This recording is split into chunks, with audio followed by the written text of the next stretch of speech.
Okay, Carolyn, we are live. Welcome to the pre-show on Timelines. You're coming to us from Barcelona, Spain. Just a quick sound voice check and say your first and last name. Balinska.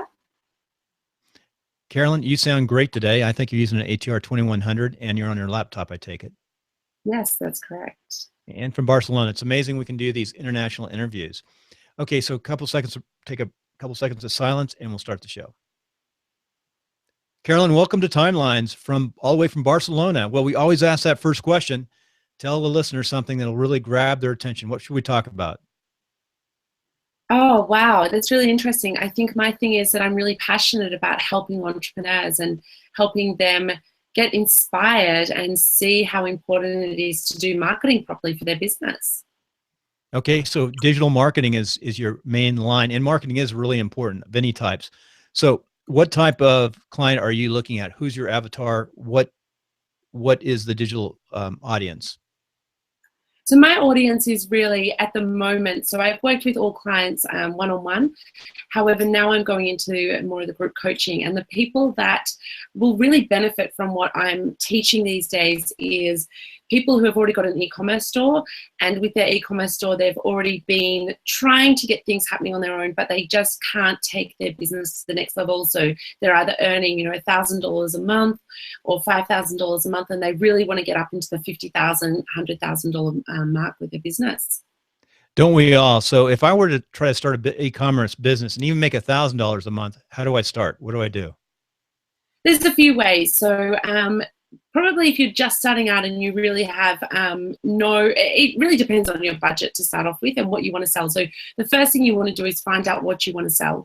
So there's a lot of ways that you can do some research, find out what businesses interest you first of all, and then find out if there's any demand for those products. So even if there's a lot of people buying certain things already, that doesn't mean you can't do it.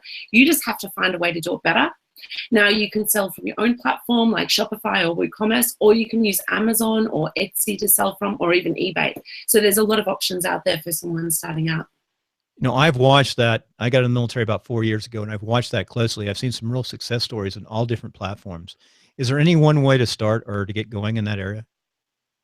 No, it really depends on what you're selling. I was just speaking to a client today who wants to go into selling bath towels with logos on it, so personalized logos. And he's thinking about his market being a very exclusive person with lots of money, and then he's talking about selling it on Amazon, which I've said I don't think that's the best platform. So that is something you'd want to do from your own website, because if you're talking about a very high level product, Amazon might not be the best place. So really you've got to look at the product that you're selling, who you're selling to, and how you can actually better your own business, because you can drop ship now. Maybe you can't drop ship certain products out of Australia, for instance. There's no drop shipping yet, so you have to sell your own products, and you can't sell inside Australia on Amazon. So it really depends on where you are and what you want to sell. Oh, very good. I mean, you're really international. You're born in Poland. Now we're going a little into your background. You're born in Poland. You were raised, it sounds like, in Australia. Yes. And you ended up in Barcelona, Spain, and now you're heading to the United States. That's right. I think I get, itchy feet. We say in Australia, we get itchy feet, and I'm ready to move on again and come to the US and spend a couple of years there. That's good. And you're heading, where in the United States are you going to spend that time? Look, I'm single at this time, so I can do whatever I want. And I'm thinking New York to San Diego and slow traveling across and doing some work on my way. I lived in Wisconsin when I was 15, so I've been into, the center of America, and I've got a good idea what it's like there, but I've gone to California a few times, but haven't been to New York. So I think that slow traveling across, it gives me a good chance to see a lot of the country. Where's your family now? If you spent a year in Wisconsin. Oh, no, family. I was living with a family there, so all my family's in Australia. Where's your family? In Australia, in Melbourne. Melbourne. Okay. So how old were you when you went to Melbourne? I was 2, so I moved there when I was 2. And then, so I've traveled a lot to Europe over the years. So I do a lot of traveling every year, and that's why for 8 years I was saying I want to move to Europe. And finally one day I packed up my whole life and moved. And that's a great thing about having an online business. And I say this to people is that My idea of freedom is the fact that I love to travel and I travel a lot, whereas someone else's idea of freedom might be that they want to spend more time with their kids, or they might want to be able to support their family. You know, there's so many different reasons why you'd have an online business and why you'd want to have that time available to you. So, you know, I'm there to help anyone with any way that they want to make their lives perfect, and we all have a different idea of what we want to do with our lives. You know, it seems like in the e-commerce, one of the first places to start would be a local a brick and mortar type store, a small store who's trying to expand and get into the digital world. Are there any specific areas that you like to start or look at, or you find your clients from? You mean for me finding clients, or for the local business to find Both clients? yourself and the local. Oh, for yourself, to find a client. Seems like to get into e-commerce, you already need to have a little concept of business in some of those specific areas because it is a tough business, I would say. And on your website, you talk about 80% of e-commerce fails. And that's the question I sort of had is how do you start and not fail? Take your course, right? Yeah, exactly. And that's you know, my course is about taking those 6 major areas that are really important and making sure that you implement those properly, because one of the biggest problems that people have is that they don't actually look at their marketing. They have an idea, whether it be that they've got a local business and they want to take that online, or whether they have an idea of selling something online. They have this great idea and they think, okay, I'm going to create a website for it, but then they actually don't have a marketing plan behind it. And a really good example, I had a client last year. She came to me. She had an idea to sell products. I don't want to go into too much detail, sorry, because I don't want to. I haven't asked her if I can talk about this, so I'm just going to give you a brief story. She was selling cosmetics online, and she came to me. She'd already had someone helping her build a website, and she paid $8,000 for the website. And she came to me and she said, "Help me market it." So I gave her some information about how much that would cost. We did some of it, and then she stopped and she said, "Well, now I don't have any more money. I'm going to do the rest myself." And the problem was the cosmetics she was selling. I said to her, "You do realize that they have an expiry date on them." She bought all the products. They were sitting in her house, $20,000 worth of products, and they have an expiry date. So if she's not doing marketing, she can't sell those products after the next year. So she needs to be marketing her business. So this is where a lot of people fail, is because they think, okay, I'm going to sell cosmetics online like this lady did, spend $8,000 on a website because someone told her that was going to be the smartest way to spend her money. And really that $8,000 should have gone towards marketing. So I build websites as well. My team build websites, but I would rather you spend less on your website and more on your marketing than the other way around. So, you know, there's great ways. Doing a Shopify store, they're $29. Get a basic store when you're starting out. Don't try to get too technical with things. Don't try to make anything too beautiful, because at the end of the day, if you don't have money for marketing, you're not going to get anyone to that beautiful shop anyway. So spend your money on your marketing before your website. I've got to say something's kind of funny. My daughter is 16 now. When she's about 13, she and a friend, maybe 14, decided to try to sell shirts online. And they came up with a site called Hipster Hip. Hipster Hip. It's Cool. a good name. And I couldn't remember the name. So I just started Googling my daughter's name and seeing what her website looks like, what's left of it. And Kaylee Conrad about, but she's got a pretty good presence online for a little messing around, but it's tough. So she tried to sell shirts online. That's got to be a tough one. Sell shirts, t-shirts. Yeah. So they're still selling them? What are they doing? Oh, I think they designed them. They were really young, and you know their whims went a different direction. I think they're more interested in boys right now in gymnastics. So it was one of our Oh, friends who are in the Bay Area, but it's funny. It's not a bad little site, and yeah, but no, I'm happy about it. It's really cute. I really encourage my daughters to. I found one about her too. About let's see, Kaylee Connor. Okay, um, wow. So it's kind of fun just to look at it, but it is a tough business. I know I have, I'm setting up a digital product myself. Do you work much with folks with digital products, things of that nature? So up until the early this year, when I decided to create, so this program I've created now is based on, for the last 8 or 9 years, I've been working with all different entrepreneurs, whether it be digital downloads or whether it be e-commerce. And this particular program is based on all the help that I've given people personally one-on-one, and I've created a program for only 10 people at a time. Mhm. However, I do do a lot of work with digital download products. I'm in partnership with a lady in the UK on her business, and we've created a membership site for her with digital downloads. It's a very similar thing. So, marketing for a digital download and doing e-commerce is similar, but there are some differences. So that's why I wanted to create a program that was specifically for e-commerce, because there's a few things that make it very specific to e-commerce rather than a digital downloadable product. Very good. So with that, we're going to go to a break and then come back with your life and success principles. Since we are on Google Plus Hangouts, if we were on another platform, I'd actually stop the recording and then break it up. So on the break, we're going to review real fast your website. So we're on break still. This isn't going to be on the podcast. So I'm going to do a quick little screen share, if I can follow it. There you go.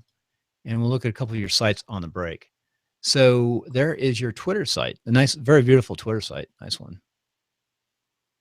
And what are you doing with Twitter these days? Just posting and...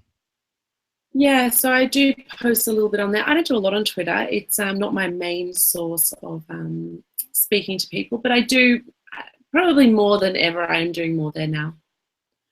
Yeah, I've heard pros and cons about Twitter. I've played with it quite a bit, but it's something you have to have. And some people religiously use it for notifications and contacting each other. In politics, I know they use it to get out information from the politicians to the media. So here you go. Go ahead. Someone said yesterday that Twitter is actually the a PR platform now. That's all you do is media releases on Twitter. That's all it's for. That's what it is. And then people follow it, and especially the newspapers, and they take it. So here is your main page. 5 reasons 80% of e-commerce stores fail in the first 18 months. I would say the first one is they run out of money. Maybe. Yeah. So this is ways that you can get around it. So looking at the low-hanging fruit, because that's, like you said, running out of money, but where are the little areas that you can look at where you can try to get clients really quickly? Keep it simple too. It sounds like your store is not a maze. Think differently, and lack of raving fans. It takes all those are difficult and takes time. Where is your, if you don't mind, where's your website hosted? Now you're making me think. I've got two. I've got one. It's actually in Bulgaria, I think. SiteGround. SiteGround. Is that Bulgarian? Mine's Liquid Web, and it's American. Their actual their customer service is based in the US. Bluehost, maybe? No, Liquid Web. Oh, Liquid Web. Oh, I've heard good things about Liquid Web. Very good. So going in, here's your group, right? Now, is this a free group to join? Yes, it's a free group to join. Yes. I just joined. I just put my name in there. And your group is e-commerce. Do you answer questions and posts from people? Exactly. And I do a daily Facebook Live. So I'll do a daily video where people get free training from me every day. And I put in different free opt-ins and, downloads that they can have. So every day there's something going on in that group. How is the Facebook Live working? Really good. It's, I've only just started doing it. So it's starting out, but it's really good because it's live, and I can also advertise, promote it straight away. So I do a promoted post and promote it as advertising. So yeah, I think it's fantastic. I like doing things live. For me, some people, I think they need a bit of time to practice that, and that's fine. So that's when I say pre-record things. But when it comes to when you get confident, and the good thing is it's because it's live, you can make mistakes and no one really cares because it's just you talking. Right. I actually, in my podcast course, the way I'm rethinking podcasting, Podcasters Home, and basically I want people just to go up and do a Google Plus Hangout, record it, watch it, and listen to it. And then once they feel comfortable, start downloading and putting the lips in for $5 a count, and that's your podcast. You can actually do almost everything on Google Plus Hangout, which is a lot less expensive and a lot easier to learn just one thing. And then from there, you can go with some advanced using other platforms to do interviews, podcasting. Have you played around at all with the ads that are on Facebook with your clients? Yes, I do a lot of things. I've got 4 at the moment that are live, 4 different ads. Yeah, I do a lot of advertising stuff. Yeah, I know there's a way also to set up basically for your clients, it's like a business app, business system. So you have a a marketing company that actually markets for your clients through Facebook. That's one of the ways that people make money now in some of the agencies. As an app, I know what you're talking about. Yeah. Yeah. I'm just getting into it myself, just studying it and using it. We have a real estate company, so that's my wife runs that, and we're using it for local targeting. And let's see next. Let's see. Is this yours? Yes, that's the actual. So that's a download. If anyone on this podcast wants to download, they can actually download that. So it's carolinebalinska.com/success. So, Bill, the tough one. We'll see where it goes to. So I can just start the process. How long have you been in this digital world doing? This is very good. Good. It's like a lead magnet type. That's nice. Yes. I like how it came right to your website. Pardon? I like how it came right. Your thank you page came right to your website. I like that. Yeah. It takes that extra second to set up, but it's worth setting up properly like that. Oh yeah, it's very nice. How long have you been doing? Go ahead. I think my first website I had 10 years ago. No, more than that. 12 years ago was my first website. Mm-hmm. And then 10 years ago was my first e-commerce store. Wow. Yeah, really, really long time. But I started doing marketing more than 15 years ago. So I knew back then with my first business that I had to do marketing, and I knew the importance of it. And again, we were talking earlier, we're talking about my daughter's crazy old site here, which is what she's played around with. This is her just starting. That's my older daughter, 16, but my younger daughter in the United States is actually going into something called Red House, which is learning to program. They're both very strong students, and she's actually going to programming at 14 years old. They're tracking her in high school for computer programming. I think every kid should do it. I think it's fantastic. It's relatively new for specializing, but they're starting very young, and I'm really happy. It's called a Red House. It's called a magnet type school in Reno. It's very happy. So with that, we'll get back to the show, and that's just a break to get people eventually over to watching the YouTube so they can see more. The podcast truly gets, maybe 10 times what a YouTube gets. That's what I like about podcasting.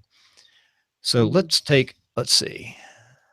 So Carolyn, we're going to take a quiet break and we'll come back to the show here. It was 50.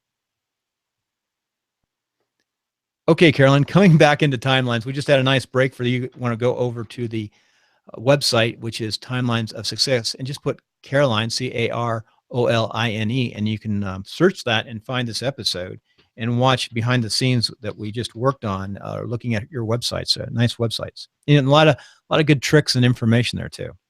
So we're going to go into your life and success principles. I'd like to talk about these. The first one you put down is planning or plans. How do you plan, and what is a plan? You move around so much, you must have to plan. Well, it's actually funny that you say that. I love strategies. I love having a plan for my business, but I don't like having plans for my personal life at all. I'll just go somewhere at the drop of a hat. A couple of weeks ago, someone told me about an entrepreneur boat cruise, and I decided within a week prior to the cruise leaving, that I was going to take that cruise, jumped on a flight, went to Colombia, met up with the cruise, and got on the cruise with 200 entrepreneurs and went across the Atlantic Ocean back to Portugal for 2 weeks across the Atlantic Ocean. And it was literally just, I said, okay, it leaves in a week's time. Yep, I'm doing it. So I'm one of those people that I love to just do things, but I also love plans and strategies in business because I think it's really important. So I've sort of got that great balance between the two. I'm working at the moment on I have a mind map for my business, and my mind map goes through all my marketing. But over the last few months, I've been hearing about this 13-week journaling that people are doing. A lot of entrepreneurs are talking about it. There's a few different ones. There's the Freedom Journal. There's the Life Journal. They all end up being the same thing. So I downloaded one of them. I didn't want to wait for Amazon to send it to me, so I just downloaded it, got it printed up the road, and started working on it that day because I said, right, I've heard a lot of great things. I started it now a week ago, so I'm on week 2, and it's a 13-week planner, and I've got it right in front of you. I keep it with me because I'm one of those people, I like to take notes, but sometimes they get all messed up. So this is like a daily journal. You've got to write your morning gratitude in there. You've got to write your wins for the day. You've got to write down 3 goals for the day and 3 tasks you must get done. And then you have to keep track of your exercise and things like that. So it's really about, for 13 weeks, keeping track of everything. You start off with your actual goals that you want to achieve in that 13 weeks. And then you put down what you're going to get for yourself, what you're actually going to get as your rewards. So my reward's a big bottle of $500 champagne in 13 weeks. So I'm excited about that. So when you get to California, you're going to have to come up in wine country. And we have one company that can actually label champagne. I don't know why but one company. I went to the wine tasting in Paris a few weeks ago, and he was talking about that exact winery that's allowed to have champagne in California. Yeah, I've heard about that. Yeah, I can't I've think been of up the name there. of it. I've got a bottle downstairs, and I can't think of. My son was just there. Yeah, So. It's funny that they can do that. So I've been to the Napa Valley. It's a beautiful place. I love it up there. Oh, it is. It is very beautiful. I live pretty close to there, about 3.5 hours away. 3 hours, 3.5 over the hill. So yeah, it's beautiful. Stay if you get over into Reno, Nevada, I'll buy you a nice brunch and breakfast. I love great breakfast. So planning is very good. I do want to ask one more question on the planning. You mentioned Freedom Journal. That's John Lee Dumas, I believe. Yes. Which one are you using? I'm using Life Journal only because on the day I had heard so much about both of them, and just on the day someone had sent me the link for the download. So I said, right, I'm downloading this. That's it there. So it's what is the name of it again? Self Journal. Oh, Self Journal. Oh yeah. And it's by Alan Brower. Alan Brower. Very popular. Yeah, John Lee Dumas had a huge launch, one of the most successful launches ever of a physical product, I guess. And I remember that, and I was like thinking, I've got to buy one of those, and just sending it in. For me, I want things now. I'm not one of those people that can wait, so I'm not really good at online shopping, because if I want it today, I don't want to wait. So I've been wanting to buy the journal, and I went, no, then I have to wait until it comes. So when I got this last week, I went, right, I'm printing it, ran to the printer and got it printed straight away. Yeah. Another thing a person could do now with an iPhone, which I don't have mine in front of me, is you could just take a quick little clip of yourself every day, with a couple of your thoughts, and then download that and then actually help you present to and speak on this new media, which is the video. Video is so important now to talk to people. I just thought about that. You could add that to a journal system. It's a very good plan, and planning is important. I liked everything you said. It's in that journal. I think it's really the core of what everyone needs to do to plan out their day. But it gets kind of complicated too when you travel and you're building a digital product. One thing about an entrepreneur, they can literally work 24/7. Exactly. And I know that. So planning is even more important. It's not like just going to work and working a shift and then coming home and eating and turning on the TV. No, exactly. And a few weeks ago, I was in Paris, and I was going to take the whole week off. Wow. When I went to Paris, and something happened to one of my clients' websites. And so I had to work for 2 days. And that's just the way it is. So, I worked in the mornings, in the afternoon, I went out and did things, and people asked me if it upset me. And it's like, no, that's, I expect these things to come up, and I just deal with it. It's not a problem for me. And I make the most of the time that I've got. And I know I'm very lucky to be able to live the life that I live. Do you do some of your own website design and work, agency work? Yeah, I do some of it, but I do have a team that does it as well. It just really depends of where we are in the day and what needs to get done and how fast it needs to get done. But yeah, I do some coding myself. So yeah, I can do all that. Do you use WordPress? Yes, always. We'll have to have you over on WP-Tonic. It's one of the top WordPress shows. And that's John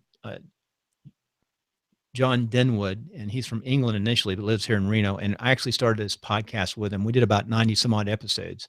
And then I just got too busy with too many podcasts, and he's running himself. I'm really proud of him, but he's a SaaS developer team program. And he likes to interview people like you who actually are doing the marketing and systems and processes. He'd be a good guest on WP-Tonic. They have a roundtable on Saturday mornings, and then they, of course, have a regular podcast. I'll pass that information. So driving on, exercise, staying in shape, taking care of yourself. That's your second life and success principle. Yes, and especially, I've always had this thing, especially the last 4 years. I was living in Melbourne. I lived next to the beach. I had a nice racing bike, and I'd ride along the beach every single day. That was my thing. Rain, hail, shine, it didn't matter. Since moving to Barcelona, I don't have room for a bike. So I've got the little city bike. You can just you pay once a year for it and you can ride them whenever you want. And they're not race bikes, but it gets me around and, I ride along the beach here. So I try to do that every day, or I go for a run, or I try to do yoga on my rooftop. I try to do something every single day. And I think that, it does make a difference to your mentality. And some days if I'm really, really stressed out, if I've been for a run in the morning, but I'm really stressed out, I leave my apartment and go for a walk or go for a run just to get out and get some fresh air and reorganize my brain and get back into work. I agree. And that's one of the problems with the digital world. People are working so hard to make it happen. They don't take time out to take care of themselves. And sitting behind a computer is not exercise. That's for sure. Right, exactly. That's good. That's very good. And you have to, you have a team too. And I think that helps. Instead of trying to do it all yourself, you're showing people probably how to delegate, work with a team, and make things happen. And teams take time to build trust too. Yeah, and that's why I always say to people on that note that I tell all my clients, start building your team really, really early on. And the good thing is when you're building a team online, they can work just 1 hour a week. So you don't need to employ someone full time. You don't, people say, but I don't have $1,000 a week to pay staff. You only need to pay them. It's like $10 an hour, start someone off 1 hour a week, because the worst thing you can do is wait until everything's on top of you and then you think, okay, I need to delegate everything, and you can't delegate everything at that moment. Mm-hmm. There's too many things to teach. So just slowly build it up, a couple of hours a week, and get to the point where you're delegating as much as you can. If a job can be done the same way more than once, over and over, then you should delegate it. Right. And that takes some time to figure out. And that's where somebody like yourself can sort of talk people through the process, and also finding reliable people to put on a team. But that is really inexpensive, $10 an hour. People don't realize I had a traditional or a design build construction company for about 9 years between American wars. It's very expensive to run 7 employees full time. So I can relate to that. I do miss my staff though. And I definitely need to build my own virtual team, I would say, or team putting together folks. It seems that's what successful people do. Okay, driving on from exercise to passion. What does passion mean to you? That's your final sort of ties it all together, passion.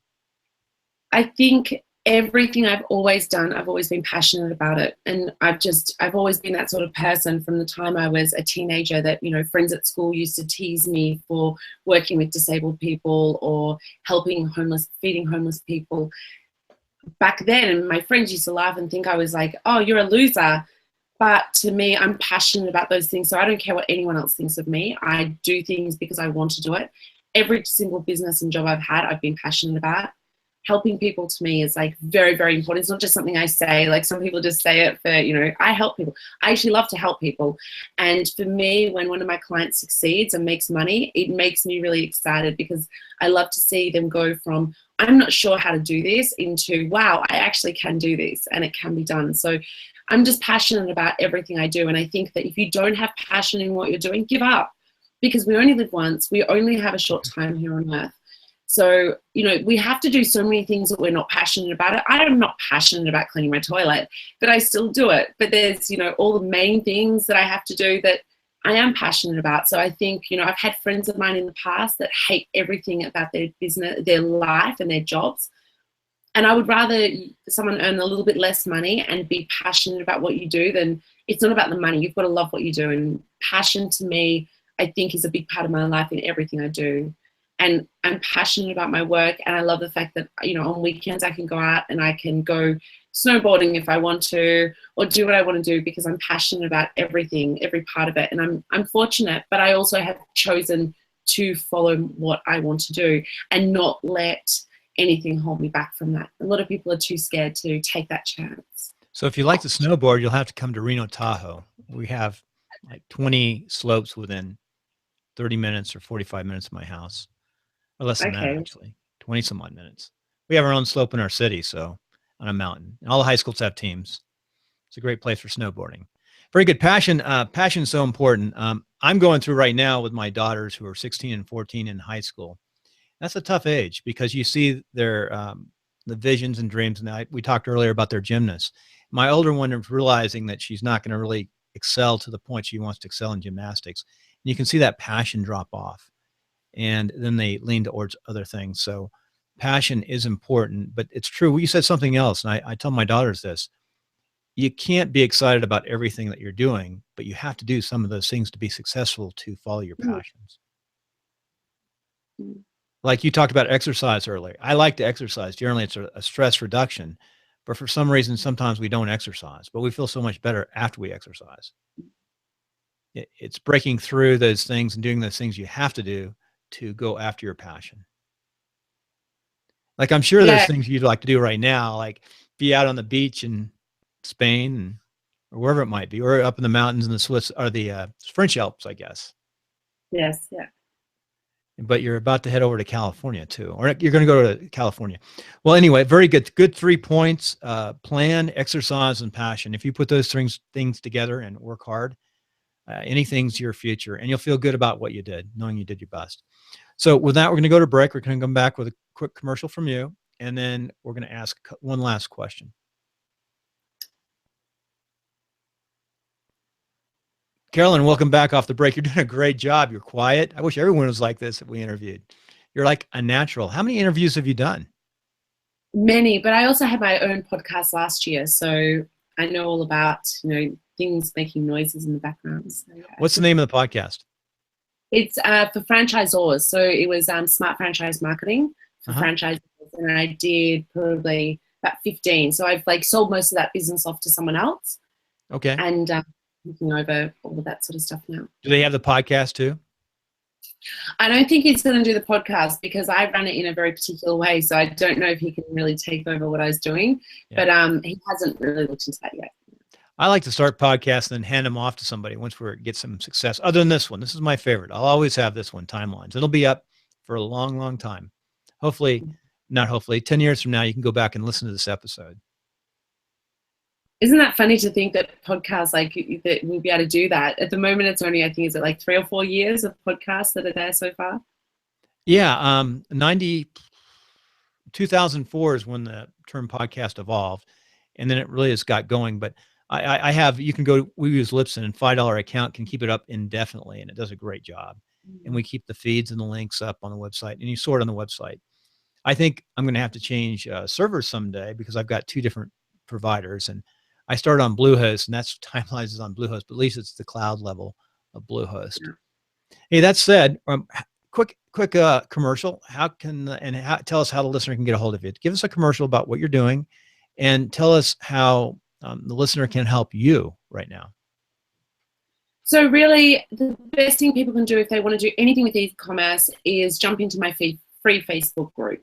So my free group is, you just go to groups and you type in e-commerce backstage pass, and you'll see the group. Join that. It's free to join that. And that's the best way to get in touch with me because I always give away free content every day in there. If someone wants to download my free download, it is carolinebalinska.com/success. And then I've also got my program that I've got coming up. I'll be running it every 6 weeks. And that is all about how to better your e-commerce business. So if you already have an e-commerce business and you want help going to the next level, it's e-commerce backstage pass. Well, Carolyn, excellent interview. I'm going to ask one last question. Also, listeners, remember that you can go to Timelines or Timelines Netcast or Timelines of Success or Podcasters Home and find the links, and just put in the find or search, type in Carolyn, Caroline, or type in Balinska. Did I say that right? Balinska? That's correct. Balinska. Balinska. Polish name, right? That's right. Polish? Different parts of Poland have different skis and different parts. So no, so ski is the male and ska is the female. Female. Okay. Got you. Yep. Very good, Carolyn. So one last question. It's an important question. You've traveled the world. Where are a couple of your favorite places to eat around the world, and what do you like to eat? I love all food. I'm just one of those people that I can try anything. I find it really interesting to try different food. Some of my favorite food is in Beijing. I love the food in Beijing. It's just absolutely amazing.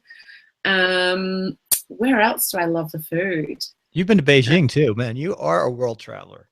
Yeah, China is one of my favorite places. I think it's such an amazing city. Beijing especially, I just love, you've got a little paper rice house and then you've got this huge city right next to it, and that's going to be gone in 20 years from now. So if you've got a chance to go, it's definitely worth seeing. Wow. It's very unusual. So you like Chinese food in Beijing. How about, you've been in the United States, Wisconsin, you must like cheese. Yeah. Any kind of American food you like, or an Australian? No, I don't really like American food, which is going to be strange when I move there. I love Thai food. I love Thai food. I love in the Pyrenees here between Spain and France. They've got a lot of beautiful cheeses there in that region. A lot of great seafood. Yeah, look, I'm happy to try anything. I love Moroccan food. It's really beautiful. Yeah, I like that sort of, something that's a little bit different. There's, I don't know, in America, I have to say, in the Napa Valley, I went to one of the most amazing restaurants in the Napa Valley of my life. Was the Iron Chef. Is that the name? The Iron Chef show. Yeah, very good. And Iron Chef Japanese, he has a restaurant in the Napa Valley, and that has got to be, to this day, one of the best meals I've ever eaten in my life. Well, in the United States, in New York City, you can find anything. I mean, that's considered some of the best food in the world because of the competition. And that we have Mexican. I'm a Mexican food connoisseur, so you have to try Mexican food. But I do like your the Mediterranean type food is excellent. I was actually stationed with the French, so I really got to like the Med for a year. It's very nice. And Moroccan food is great, like you said. I can't think of the name. I can't think of the name right now. You make it out of, it's a wheat product. It's sheshe, not sheshe. In fact, Couscous. Yeah, that's it. Say it again. Couscous. Couscous. Yeah, I get Chinese on my mind there. So, all right. Anyway, thank you very much. We'll end up the broadcast. Stay online for a second, and we'll just touch bases afterward. Thanks for having me. Thank you. Bye.